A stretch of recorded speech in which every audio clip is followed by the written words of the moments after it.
Bonjour à tous, c'est Wassim de Planète Grandes Écoles, j'espère que vous allez bien. On se retrouve pour une nouvelle vidéo, pour une interview avec l'entreprise Capgemini Invent. Voilà, il y a Arion qui nous fait l'honneur de sa présence. Comment tu vas Arion? Ça va très bien, c'est ma première fois du coup à GEM en tant que représentant de Capgemini Event.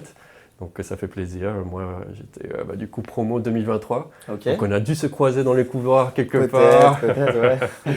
Mais du coup ouais, je suis venu en tant que consultant, donc Ok, consultant junior. J'ai intégré du coup Capgemini Event en 2023 justement. Juste après mes études, j'avais fait une année de césure avant, donc j'avais travaillé dans des startups, un peu dans, bon, il y avait une startup dans la French Tech du coup, donc un peu plus grande, ouais. et puis une plus petite startup qui faisait une application de paiement. Donc voilà, j'ai toujours été un peu intéressé par des Hmm, nouvelles technologies, et du coup je me hmm. suis dit, Capgemini, ça me semble comme le Ça bon collait de choix source quoi. justement pour Ouais. développer ces compétences-là. Et maintenant que tu as Capgemini, est-ce que tu peux me pitcher tes missions, tes Hmm. objectifs et les enjeux autour de ton métier? Oui, donc bon, moi, pourquoi j'ai choisi le conseil? En fait, j'ai cherché justement une expérience après l'école qui me donnerait voilà, des opportunités, des nouvelles opportunités, travailler dans des secteurs différents que je ne connaissais pas forcément, tout en étant lié par ce fil rouge de la technologie. Hmm. Donc moi, lorsque j'avais discuté justement, c'était dans un forum Ouais, d'entreprise où ok, j'avais discuté avec Capgemini la première fois. ok, Donc j'avais déposé mon CV, toute cette histoire. Donc là, je suis vraiment de ouais. l'autre côté. J'avais parlé avec la personne, elle m'a dit oui, genre, si tu es intéressé par ces sujets-là, justement, c'est peut-être l'opportunité. Donc moi, je suis dans une entité qui s'appelle Business Technology. D'accord. Donc du coup, ça lie un peu ce qu'on apprend dans des écoles de commerce. Hmm, Donc c'est ce côté un peu transformation des entreprises, des organisations, comprendre la stratégie et la technologie. Donc ouais. aujourd'hui, je peux travailler sur des sujets, bon là c'est une priorité du groupe, du secteur, c'est l'IA. Donc on entend parler partout, l'IA, tout ça. Mais c'est assez concret parce que finalement, on est là en contact avec les entreprises et on essaie de comprendre quels sont leurs besoins actuellement dans l'intégration d'outils comme Copilot par exemple ou d'autres outils voilà, qu'on connaît très bien euh, aujourd'hui. Donc globalement pour moi c'est ça, c'est Capgemini, c'est une opportunité pour apprendre, monter en compétences. On est formé dès le début, dès l'arrivée, on est formé pour prendre cette posture de consultant parce que moi, je n'avais pas forcément fait une expérience de conseil avant, Ok. donc c'était une première pour moi. Mais voilà, je suis la preuve que c'est quand même possible. Est-ce que tu peux me dire quel est votre processus de recrutement Mhm. chez Capgemini Invent? Oui, donc globalement, aujourd'hui, on est en train de récupérer tous les CV, donc les Ouais, personnes qui ont des CV, des profils qui j'ai vu matchent qu'il y un en peu avait pas avec... mal, hein. Il y en avait pas il mal. y en a quelques-uns, ça tient un peu le standard. Hmm, Donc, ceux qui matchent un peu, du coup, ils sont rappelés par les responsables RH. Donc, ça, c'est un d'accord. entretien, voilà, 45 minutes, juste pour comprendre si ils ont bien lu un peu la description sur l'entreprise, sur ce qu'elle fait, une connaissance générale sur le conseil.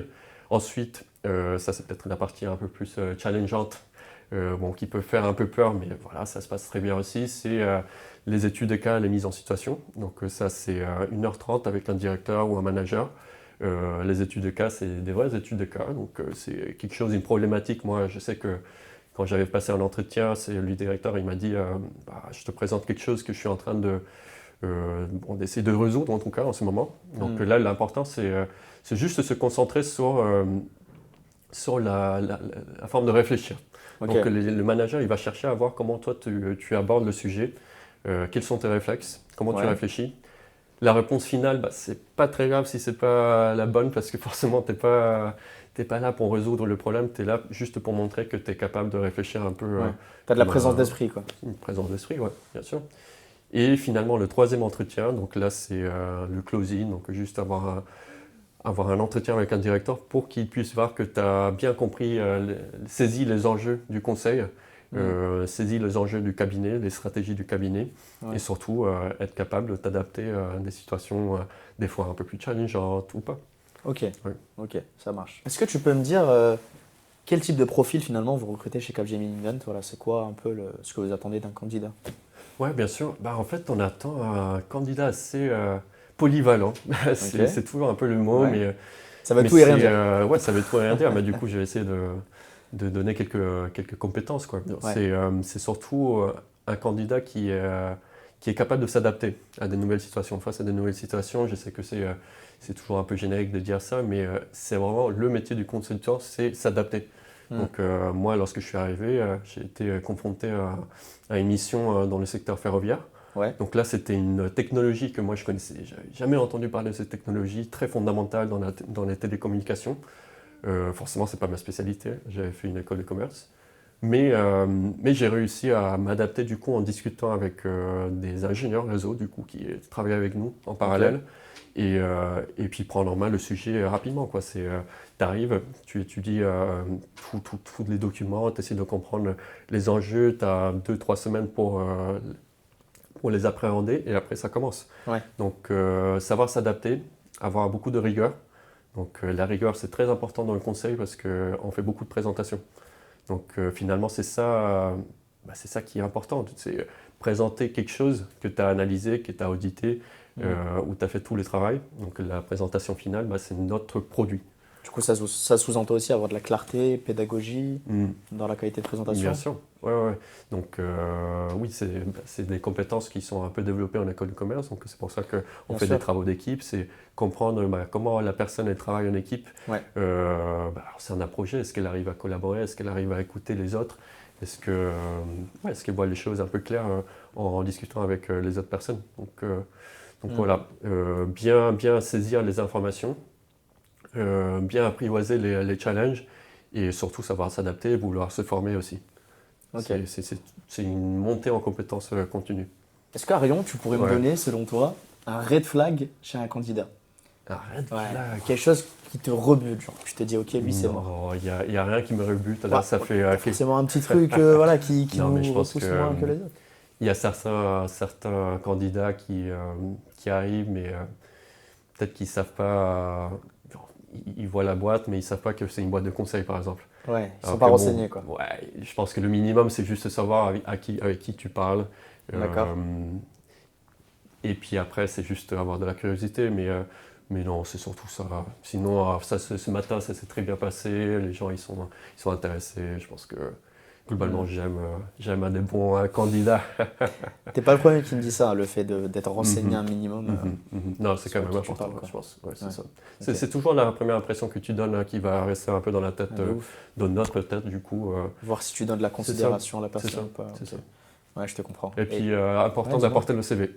Okay. Imprimer vos CV, je pense que ça, c'est un bon conseil aussi. Ok. Parce que du coup, nous, on les prend. Ah ouais, et on prend des notes et tout. Voilà. Donc, très important. Ouais. Très clair. Pour être un peu plus optimiste maintenant, peut-être un green flag. Qu'est-ce qui fait que sur 300 profils, il y a une personne qui va te marquer, auquel tu vas te dire, ok, Solène, elle m'a marqué, j'ai bien aimé son profil, pourquoi Solène? Je pense que forcément pour nous, c'est important que le candidat phare, il connaisse déjà l'entreprise. Ouais. Donc qu'il arrive et qu'il connaisse un peu les offres, qu'il sait voilà, comment ça se passe chez nous.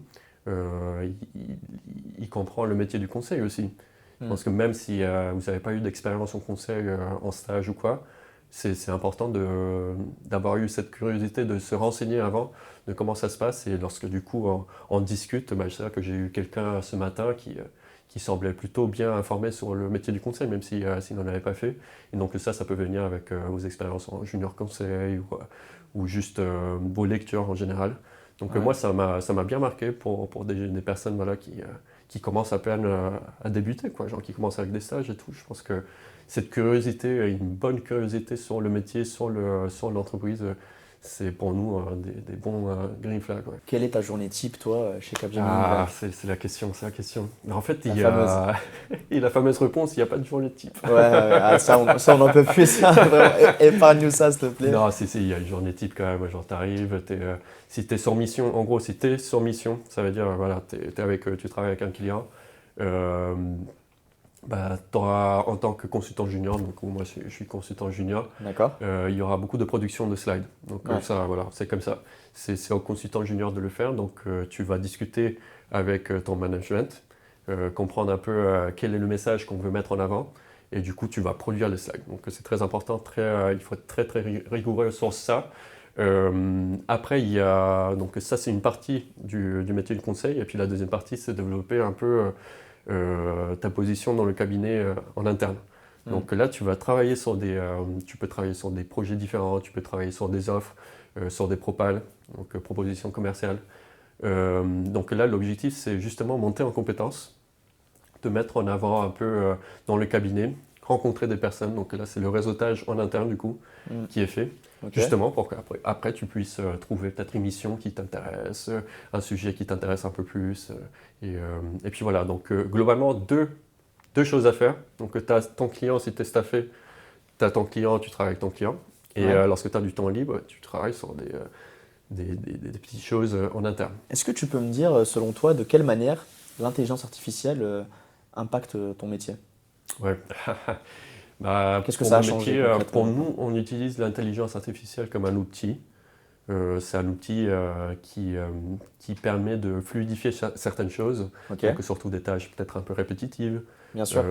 Donc forcément, ce ne sera pas dans la partie un peu plus stratégique. Ouais, On veut oui, pas ça il quand faut même. un cerveau à la place. Voilà, c'est ça.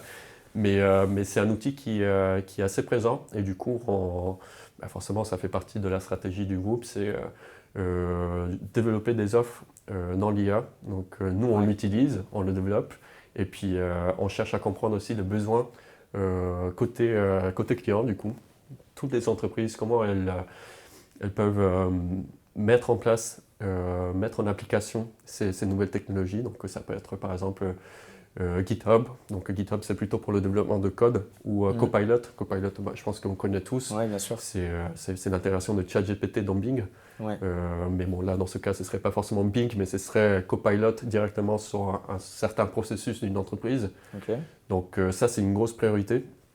Moi, je travaille en interne sur un groupe de travail. Je suis dans un groupe de travail qui justement développe des offres et puis essaie de monter en compétence aussi sur le sujet. Donc moi, je dirais que ça nous impacte du coup à nous dans notre travail parce que c'est un outil comme pour tout le monde, utilisé de façon responsable bien sûr. Et ensuite, ça impacte notre business aussi. Est-ce que tu pourrais me donner un mot, nous on aime bien dire un hashtag, pour décrire ton entreprise? Juste un mot.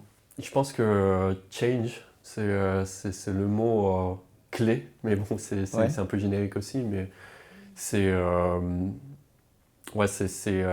s'adapter à tout et n'importe quoi, je pense. Ok. Et parce que ça peut être, genre, tu peux arriver. Bon, déjà pour l'entreprise en soi, c'est une entreprise de transformation digitale, donc forcément, c'est dans l'objectif phare de notre filiale. Et puis, toi, en tant que personne, je pense que tu dois être aussi capable, juste apprivoiser un sujet, une complexité, et puis pouvoir t'adapter à ça. Donc, du change ou... Est-ce que chez Capgemini Invent,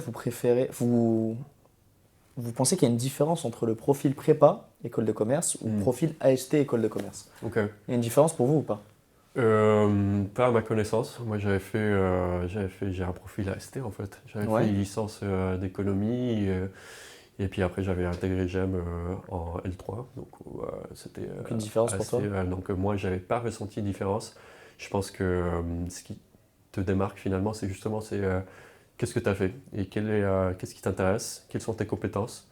Je pense que la langue, ça peut être utile aussi. Moi, je suis étranger de base, donc j'avais pu mettre en avant un peu ce côté-là aussi, cette curiosité, cette ouverture à l'international. Okay. Donc je pense que c'est juste aller chercher les choses qui te démarquent, qui démarquent ton profil. Et ça, ce sera suffisant. Toujours montrer ce qui nous rend unique. C'est ça. De toute façon, si on est aujourd'hui à GEM, on cherche des étudiants de GEM tout court. On ne demande pas est-ce que tu as fait une prépa ou pas. Ouais. On rentre pas dans le détail? Non, on ne rentre pas. En tout cas, moi, aujourd'hui, je ne suis pas rentré dans le détail du lycée. Pour moi, ou de la prépa. C'est surtout, qu'est-ce qui t'intéresse, qu'est-ce que tu as déjà fait. Je pense que ce que tu fais en asso, c'est très important aussi. Je pense que il y a des gens qui s'intéressent beaucoup au conseil, du coup, ils vont intégrer l'association, là, c'était la JAI, la junior entreprise, mais c'est ça, je ne sais pas si c'est toujours la JAI. Là, tu as toujours les refs, hein. Tu es toujours en place. Mais voilà, non, mais pas de distinction entre les deux. Est-ce que tu pourrais me dire pourquoi Capgemini Invent et pas une autre boîte? Je pense que, je suppose que tu parles d'une autre boîte qui fait un peu la même chose que nous, un concurrent. Clairement un concurrent. Ouais. Donc pour moi, moi j'avais choisi Capgemini Invent, c'était surtout parce que je trouvais que l'offre, ou en tout cas l'unité que j'avais choisie, donc Business Technology, c'était exactement ce que je cherchais. Ouais. Et du coup, lorsque j'ai intégré le cabinet, forcément, j'ai découvert beaucoup plus de choses. Je pense que globalement, Capgemini, c'est bon, c'est un gros groupe, hein, ça fait partie du CAC 40, 350 000 employés, donc on a des bureaux un peu partout dans le monde. Et justement, c'est cette diversité qu'on voit dans le cabinet qui m'intéresse beaucoup. Ok. L'expertise, le mélange d'expertise, donc Capgemini, c'est une société qui a fait beaucoup d'acquisitions aussi.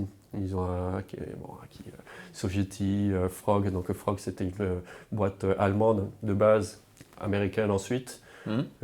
C'est aussi dans la transformation, mais beaucoup dans l'aspect humain et design. Donc on a intégré des compétences voilà, qui sont assez variées.